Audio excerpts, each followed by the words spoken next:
Baik, assalamualaikum warahmatullahi taala wabarakatuh. Waalaikumsalam warahmatullahi wabarakatuh. Maka sebelum kita mulai pelajaran, marilah kita baca doa terlebih dahulu.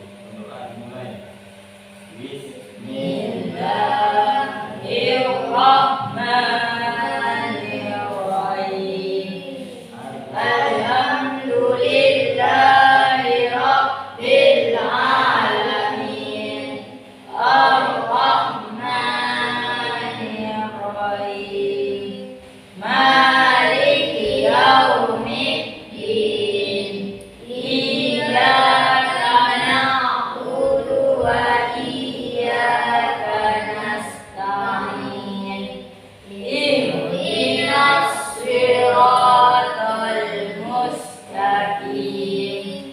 Siratal ladzina an'amta 'alaihim ghairil maghdubi 'alaihim waladdallin.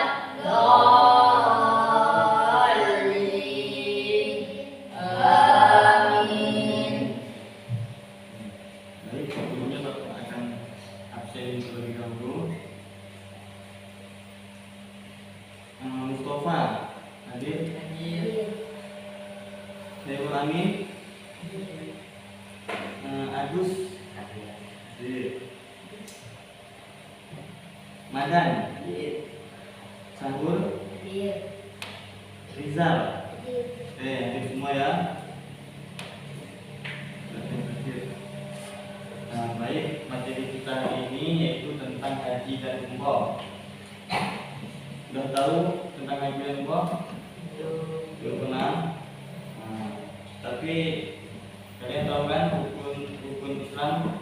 Rukun Islam ada berapa? Yang terakhir apa? Rukun Islam yang terakhir apa?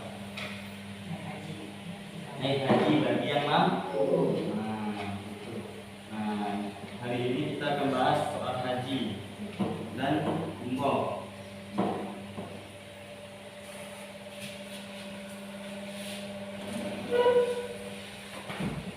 Baik, pastikan dulu rupanya. Pertama, haji. Haji secara bahasa yaitu al-hajj, artinya itu menyengaja. Nah, jadi setiap kita kalau kita menyengaja, menyengaja ke masjid, mana itu bisa disebut haji, tapi secara bahasa. Namun secara istilah, haji adalah suatu amal ibadah yang dilakukan dengan sengaja untuk mengunjungi Ka'bah dengan niat beribadah kepada Allah dengan syarat dan hukum tertentu. Nah, jadi haji secara istilah adalah suatu amal ibadah yang diniatkan hanya untuk mendapatkan ridho Allah Subhanahu wa taala dengan mengunjungi Ka'bah. Tahu Ka'bah? Ka'bah yang ada di Mekah kan? Tahu yang itu. Nah, dengan niat beribadah kepada Allah dengan syarat dan hukum-hukum tertentu. Nah, itu haji. Ya. Terus ada macam-macam haji. Macam-macam haji ada 3. Yang pertama ada haji ifrad, ada haji tamattu, ada haji qiran. Nah, nanti penjelasan ini kita akan bahas minggu depan saja karena kita bahas soal syarat dan hukum haji itu dulu ya. Terus ada syarat wajib haji. Yang pertama Islam. Nah, jadi selain orang Islam tidak diwajibkan untuk berangkat haji. Yang kedua baligh. Ada yang tahu apa itu baligh? Ada yang tahu enggak? Coba Hairul sebutkan apa itu baligh. Baligh. Tahu enggak? Lupa. Ada yang bisa jawab tadi baligh itu apa? Kan udah belajar. Hah? Apa itu baligh? Mimpi basah. Oke, apa lagi? Umum yakun. Apa lagi? Nah, itu yang disebutkan tadi itu salah satu ciri-cirinya baligh. Kalau laki-laki itu bisa bisa dengan mimpi basah. Nah, itu sudah dikatakan balik atau tumbuh jakun nih. Nah, kalau perempuan itu dengan datangnya head atau umur 9 tahun itu udah balik. Begitu ya. Terus yang ketiga berakal. Nah, berarti selain orang yang tidak berakal tidak diwajibkan haji. Seperti contohnya siapa? Orang gila. Nah, orang gila itu tidak diwajibkan haji. Atau orang yang kena ayan-ayan. Tahu ayan-ayan? Ayan-ayan itu kayak orang yang lagi kadang gila, kadang bagus gitu. Penyakit jarang datang. Itu juga tidak diwajibkan haji. Yang keempat merdeka. Nah, apa maksud merdeka ini? Ada yang tahu enggak? Nah, maksudnya merdeka ini kalau zaman dahulu tuh ada namanya budak. Budak tuh kayak pembantu. Nah, waktu zaman Rasulullah dulu tuh ada namanya budak pembantu. Nah, budak itu bisa dimerdekakan oleh tuannya yang punya. Nah, kalau sudah merdeka itu dia udah tidak dari segi pembantu lagi di situ. Sudah bebas, maksudnya merdeka ini maksudnya bebas. Tapi sekarang sudah tidak ada. Nah, sudah tidak ada. Berarti sekali semua umat Islam yang sekarang ini itu wajib haji. Dan syarat yang ini tidak pakai. Ini cuma zaman dulu, gitu ya. Yang kelima, mampu. Mampu dalam artian mampu baik dari biaya berangkat haji. Nah, berangkat haji kan tidak murah kan? Mahal. Nah, itu waktu itu mampu, itu diwajibkan haji. Dan juga selain biaya untuk kita berangkat haji, itu juga diwajibkan untuk meninggalkan biaya untuk keluarga di rumah. Nah, kalau dua itu belum bisa kita lakukan, kita tidak diwajibkan haji. Gitu ya. Lanjut lagi, rukun haji. Rukun haji yang pertama ihram. Yang kedua wukuf. Yang ketiga tawaf ibadah. Tawaf ibadah itu maksudnya tawaf pembukaan. Waktu kita datang ke Ka'bah itu kita disuruh untuk tawaf dulu. Yang keempat sa'i. Tahu sa'i? Lari-lari kecil. Nah, lari-lari kecil dari bukit Safa dan bukit Marwah. Yang kelima tahallul. Tahallul itu apa? Potong rambut. Kadang ada yang dibotak, tapi ada juga yang intinya dipotong walaupun masih mulai. Itu tahallul ya. Yang keenam tertib. Tertib apa itu yang tertib? Berurutan. Buang dulu, wukuf dulu, tawaf, sa'i, baru tahallul. Tidak boleh kita haji, sa'i dulu atau tahallul dulu baru ihram baru wukuf, tidak boleh. Karena yang rukun yang keenam itu harus tertib.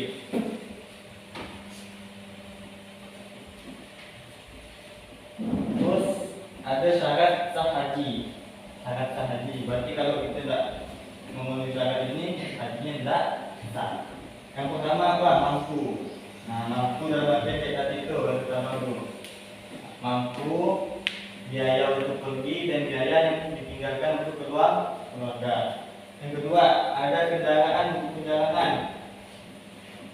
Yang ketiga, untuk wanita harus dengan mobilnya. Nah, kalau yang haji itu cewek, perempuan, itu harus dengan mobilnya, berarti dengan suami. Nah, tidak boleh kalau perempuan itu haji sendirian. Kalau memang dia pergi haji sendirian, berarti tidak sah. Karena syarat haji kalau perempuan itu harus dengan mobil. Yang keempat, sehat jasmani dan rohani. Nah, hampir tadi bisa wajibkan dan jelas tuh harus berakal. Nah, syaratnya itu harus sehat jasmani dan rohani. Jasmani atau badannya sehat, badannya tidak sakit, mampu untuk pergi haji. Terus rohaninya apa? Rohaninya tadi berakal, sehat, tidak sakit. Yang kelima, memiliki pengetahuan tentang haji. Nah, jadi orang yang haji itu juga harus memiliki pengetahuan tentang haji. Karena kalau kita nggak tahu pengetahuan haji itu gimana ini, nggak tahu tawaf, nggak tahu sa'i, nggak tahu wudhu, gimana mau haji kan? Nah, makanya kita juga harus memiliki pengetahuan akan haji. Berarti kita harus belajar dulu kalau belum tahu gimana haji itu. Gitu. Terus ada lagi wajib haji. Nah, wajib haji ini maksudnya kewajiban yang harus dikerjakan ketika haji. Nah, yang pertama ihram. Ihram itu apa? Ihram itu pakai pakaian ihram. Tahu kan pakaian haji? Nah, mungkin tidak boleh ada sehelai benang pun. Pakai putih ya. Pakai kolor enggak bang? Haji itu? Enggak. Tak boleh. Jadi itu kita panjang. Cuma ada kain putih, itu namanya kain ihram. Pakai kopiah? Enggak boleh pakai kopiah. Kotak, maka tadi di kotaknya. Yang kedua, bermalam di Musdalifah. Nah, itu juga diwajibkan untuk minat di Musdalifah. Yang ketiga, bermalam di Mina. Setelah di Musdalifah, kita juga wajib bermalam di Mina. Yang keempat, melempar jumroh Aqabah. Yang kelima, melempar 3 jumroh. Tahu jumroh apa? Batu. Batu. Yang keenam, muhramat. Yang ketujuh, tawaf wada. Nah, tawaf wada itu yang dikerjakan 7 kali itu, tawaf wada. Ini merupakan wajib haji. Larangan haji. Nah, larangan haji ini seperti kita tuh ketika haji tidak boleh membunuh binatang. Tidak boleh membunuh binatang. Misalkan ada, bahkan semut pun kita tidak boleh bunuh. Misalnya kita tengah ini haji, maka haji ada semut pun kita bunuh, itu tidak boleh. Jangan. Binatang apa pun tidak boleh dibunuh ketika haji. Itu. Oke, larangan haji tadi tidak boleh membunuh binatang. Terus tidak boleh memakai pakaian berjahit selama ihram. Nah, tadi kita menjelaskan masalah ihram tadi, tak boleh berjahit. Dari ihram itu tak boleh ada sedikit pun jahitan. Jadi cuma kain tok. Ini kan ada jahitan nih, banyak kan? Tapi kalau kain ihram itu tidak boleh ada jahitan. Gitu. Ini untuk laki-laki ya. Terus yang kedua itu memakai penutup kepala. Nah, kata berarti tidak boleh pakai kopiah, topi atau segala macam lah untuk kepala. Berarti kepalanya itu buka. Itu larangan bagi laki-laki. Terus ada lagi memakai sepatu. Nah, memakai sepatu yang menutupi mata kaki. Kalau memakai sepatu sampai tutup mata kaki ini itu tidak boleh, itu dilarang dalam haji ya. Terus nih larangan bagi jemaah wanita memakai tutup muka atau sarung tangan ihram. Nah, jadi untuk wanita perempuan itu tidak boleh memakai sarung tangan atau tutup muka. Misalkan ada ibu-ibu pergi haji pakai topeng misalnya, nah, itu tidak boleh, dilarang. Terus ada pergi haji pakai panas, kalau takut panas atau hitam kan juga tidak boleh dibuka. Terus ada larangan bagi laki-laki dan perempuan. Kalau tadi kan larangannya khusus untuk laki-laki, khusus untuk perempuan. Nah, sekarang ada larangan untuk keduanya. Sama-sama untuk laki-laki dilarang, untuk perempuan juga dilarang. Yang pertama itu memotong kuku. Nah, ketika kita laksanakan ibadah haji, kita tidak boleh memotong kuku. Jadi kukunya dipotong memang sebelum kita berangkat haji. Terus yang kedua, mencukur rambut kepala selain tahallul tadi. Nah, tahallul, misalkan yang habis tahallul nih agak ketat rambutnya sedikit, terus mau cukur lagi ke tempat lain, nah, itu tidak boleh. Ya, laki-laki maupun perempuan.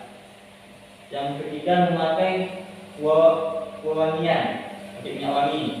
Nah, ketika haji itu tidak boleh. Mau bau, mau apa tuh bantai kalau tengah haji. Tak perlu pakai minyak wangi karena tidak boleh. Terus yang keempat, memburu dan membunuh binatang. Sudah penjelasan tadi kan, kita tidak boleh membunuh binatang. Mengadakan perkawinan atau menikah. Nah, jika haji ini mau nikah pas haji itu tidak boleh. Itu juga dilarang bagi laki-laki dan perempuan. Atau terus ada lagi jima atau bertemu dengan pasangannya, misal suami istri mau berjima dengan istrinya itu tidak boleh, ya, dilarang kalau sedang melaksanakan ibadah haji. Terus yang terakhir itu mencaci maki, mengumpat, berperkara dan lain-lain. Ketika haji kita dilarang untuk mencaci maki, kelahi, berkata kotor, itu tidak boleh. Bahasa gaul itu tidak boleh toksik lah kalau pas haji, gitu, ya. Terus paham tentang haji ini? Oke, paham. Terus selanjutnya yang kedua ada umroh. Nah, umroh itu berasal dari bahasa Arab al-umroh yang artinya ziarah. Umroh ini artinya ziarah. Itu semua pernah ziarah kan? Nah, kalau secara bahasa kita ziarah itu namanya umroh. Tapi secara bahasa, sedangkan secara istilah umroh merupakan rangkaian ibadah haji. Umroh juga disebut haji kecil. Nah, umroh ini tidak jauh beda dengan haji, pengertiannya sama. Niat ibadah kepada Allah dengan syarat tertentu. Nah, sedangkan tapi kalau umroh itu biasanya disebut dengan haji kecil. Gitu. Nah, syarat wajib umroh. Syarat wajib umroh kurang lebih dengan syarat wajib haji. Islam, balik, wakal, merdeka dan mampu. Terus rukun umroh. Nah, rukun umroh ini kurang lebih juga dengan rukun haji. Umroh juga ada ihram dengan niat umroh. Nah, cuman ketika ihram, kalau waktu umroh ini, waktu ihram itu harus niat ihram untuk umroh. Kalau haji, ihramnya untuk haji, niatkan. Terus yang kedua tawaf. Umroh juga ada tawaf. Sa'i. Apa sa'i tadi? Lari-lari ke? Lari-lari kecil dari Safa dan Marwah. Terus yang keempat tahallul. Apa tahallul tadi? Potong rambut. Yang kelima liputan. Wajib umroh. Nah, wajib umroh ada dua. Yang pertama, umroh itu dimulai dari mikot. Nah, bedanya dengan haji, kalau haji mikotnya di Muzdalifah dan di Mina. Tapi kalau umroh mikotnya cuma di Mina. Nah, kalau umroh cuma di Mina mikotnya. Terus yang kedua, meninggalkan semua hal yang dilarang selama ihram. Nah, jadi ketika umroh kita diwajibkan meninggalkan segala larangan yang dilarang saat ihram. Nah, dapat dipahami? Oke.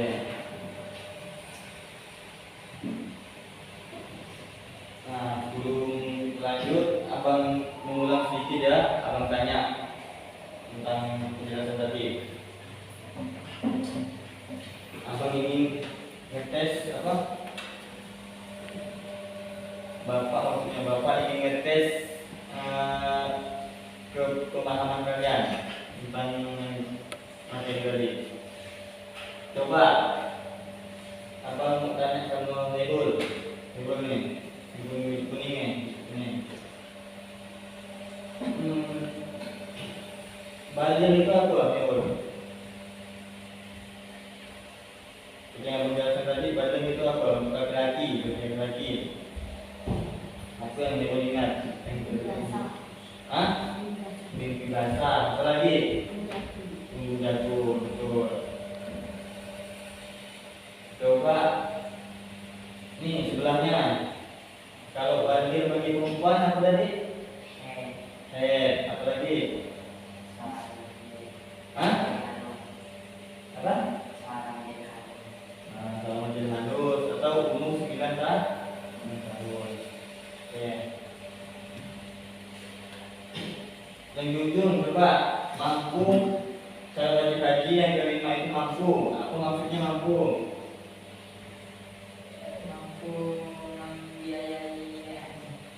Nah, terus mampu membiayai apa lagi maksudnya? Keluarga ibu. Mampu membiayai rumah. Coba Hasan nih. Hasan nih. Hasan itu apa Hasan?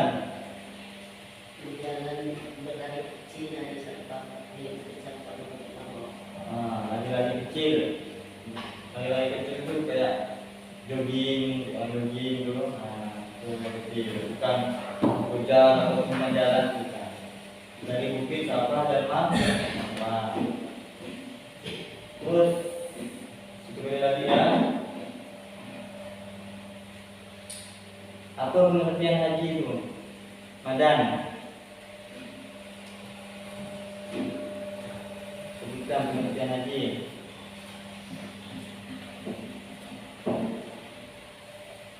Apa pengertian haji?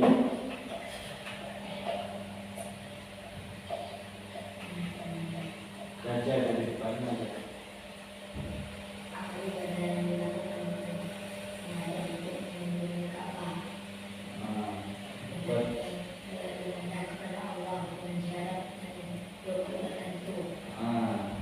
Haji adalah amal ibadah yang dilakukan dengan sengaja untuk mengunjungi Ka'bah. Di mana letak Ka'bah tadi? Di Kota Mekah. Dengan niat beribadah kepada Allah dengan syarat dan rukun tertentu. Dengan syarat coba jelaskan lagi cara wajib, syarat sah, rukun haji dan lainnya. Gitu. Oke, terus ada yang mau ditanyakan nggak nih? Ada yang masih ragu atau bingung? Ada nggak yang mau ditanyakan? Hah? Nah, coba.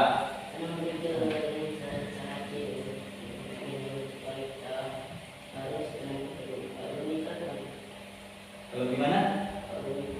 Belum nikah. Oke, kalau misalkan ada perempuan mau haji, tetapi belum nikah, sedangkan syarat sahnya haji itu harus dengan muhrim. Bapak tanya nih, muhrimnya wanita itu selain suami ada lagi nggak? Hah? Anak, apa lagi? Bapak. Nah, kalau memang belum nikah, berarti dengan siapa muhrimnya lagi? Bapak. Kalau anak kan tidak mungkin ya, masa belum nikah harus punya anak?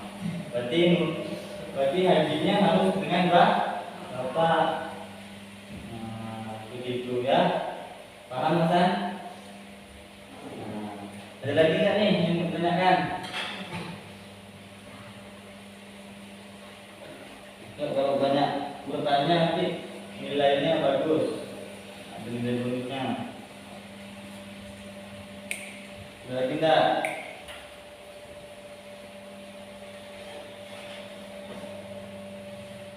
Tidak ada. Oke, kita lanjut ya.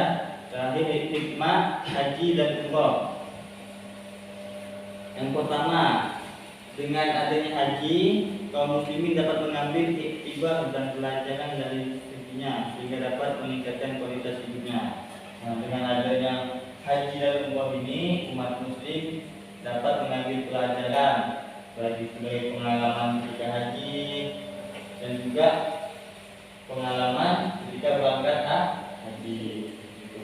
Yang kedua, sebagai pertanda syiar agama Allah yang wajib diagungkan. Nah, yang ketiga, sebagai wujud penghambaan kepada Allah dan bukti membayar dia kepadanya. Nah, selain itu juga haji umroh ini sebagai bentuk pengabdian kita kepada Allah Subhanahu wa Ta'ala. Terus menjadikan Baitullah sebagai orientasi atau landasan dalam menjalani hidup. Jadi tidak ada yang lebih agung kita datangi selain apa tadi? Ka'bah. Karena juga haji umroh ini tujuannya ke Ka'bah. Gitu. Terus mendidik untuk evaluasi diri dan dapat menampak jelas perjalanan hidup. Banyak orang ketika haji itu hidupnya berubah, mengevaluasi dirinya. Ketika haji hidupnya menjadi lebih baik. Yang awalnya sombong, jadi ketika udah haji menjadi Pak Haji, sombongnya udah hilang, berkurang. Karena dia sadar ketika haji. Terus ada yang sebelum hajinya misalkan pelit atau nakal, jahat. Nah, ketika haji dia jadi baik. Nah, seperti itu bahasanya. Terus mendidik pada umat Islam untuk berusaha dan tak kenal lelah. Ketika haji ini kan perjalanannya tidak dekat kan? Jauh perjalanan haji ini. Nah, disitulah kita juga dididik untuk berusaha dan tidak kenal lelah. Tidak ada capek-capeknya untuk sudah jalan jauh sampai haji. Itu juga diwajibkan lari-lari kecil, putar Ka'bah, kan capek kan? Nah, seperti itu. Itulah pelajaran kita itu agar selalu berusaha dan tidak mengenal lelah. Terus yang terakhir ini mendidik agar mempersiapkan masa depan. Nah, ketika kita mampir di Musdalifah, jemaah mengumpulkan batu kerikil untuk persiapan melakukan umrah. Nah, di keesokan harinya. Di sini diajarkan untuk meraih cita-cita serta tekad dalam bersiap-siap untuk menghadapi tantangan. Maka ketika kita haji atau umrah itu kita hendak di Musdalifah. Nah, di situ kita diwajibkan untuk mempersiapkan batu kecil untuk besok untuk melempar umrah tadi. Nah, pelajaran dari situ bahwa kita diajarkan untuk meraih cita-cita serta tekad kita dalam bersiap-siap untuk menghadapi tantangan. Nah, misalkan untuk masa depan kita nih, apa yang disiapkan sekarang ini untuk masa depan kita? Dapat diambil pelajaran itu. Oke, dapat dipahami? Paham. Nah, baik, kalau sudah paham semua,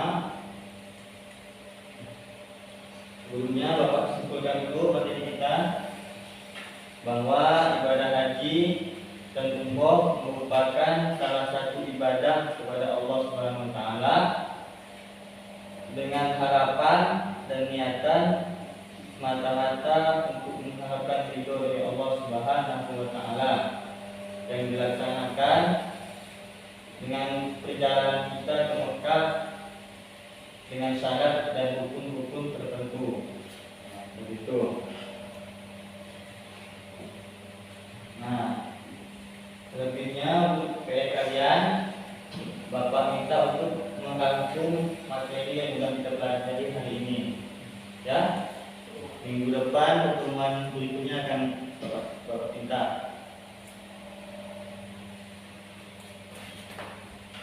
Oke. Nah, mengenai penilaian tadi kan Bapak udah bilang yang banyak aktif, yang nanya itu akan mendapatkan nilai lebih atau nilai plus. Itu ya. Tadi Imam Hasan yang bertanya, yang lain dia enggak. Berarti Hasan dapat nilai plus. Oke, baik. Kalau tidak ada pertanyaan, kita tutup pelajaran kita dengan membaca hamdalah. Alhamdulillahi Rabbil Alamin. kalam. Wallahu muwaffiq ila aqwamit thoriq. Assalamualaikum warahmatullahi taala wabarakatuh. Waalaikumsalam warahmatullahi